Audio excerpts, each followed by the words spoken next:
2 traffic पाहिजे होते, ते आतापर्यंत दिलेले नाहीत. ह्या आधी बी साहेब होते, त्यांना बी 10 वेळा अर्ज दिलेला आहे, आता बी दिलेला आहे. आम्हाला 2 ट्रॉफिक मिळण्याची विनंती आहे.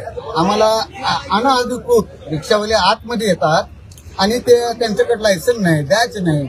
असे किती तर रिक्षावाले आतमध्ये येतात, नंबर तोडतात आणि कोर्टमध्ये जाऊन भाडा भरतात आणि त्यांनी आरेरेरी भाषा करतात.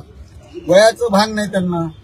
तुम्हाला मारू, आम्ही तुम्हाला असं करू, तुम्ही बाहेर तर या, हे अशी दमदाटी करतात. आता तुमची रिक्षा संघटनेची नेमकी मागणी काय आहे? आम्हाला 2 ट्रॉफिक पाहिजे, 2 ट्रॉफिक पाहिजे. 2 ट्रॉफिक आम्हाला मिळण्यास विनंती पाहिजे.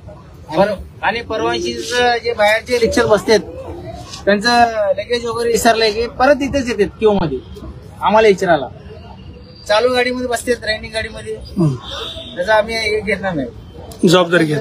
टंकल घेणार नाही. बाहेरच्या गाडीमध्ये मग क्यू मध्ये बसावं. सर 140 आमचे सभासद आहेत, त्यांचं रजिस्ट्रेशन आहे आणि त्यांचं आधार कार्ड आहे, त्यांचे फोन नंबर आहे. त्यांच्या गाडीत जर काय विसरलं त्यांनी आम्हाला अध्यक्षाकडे देतात. अध्यक्ष, अनेक वर्षापासून आपण इथं कामकाज बघतायत. नेमकी तुमची मागणी प्रशासनाकडे काय आहे आणि तुमच्या व्यवसायावर नेमका परिणाम काय होतोय हे सांगा. गेली कित्येक वर्ष आम्ही लोकमार्गाला ट्रॉफिकची मागणी करतो.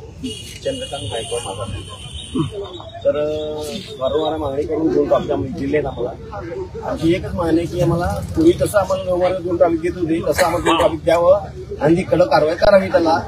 आज किती वाजता परत भेट होणार आहे तुमची? 10 वाजता साहेब येते, 10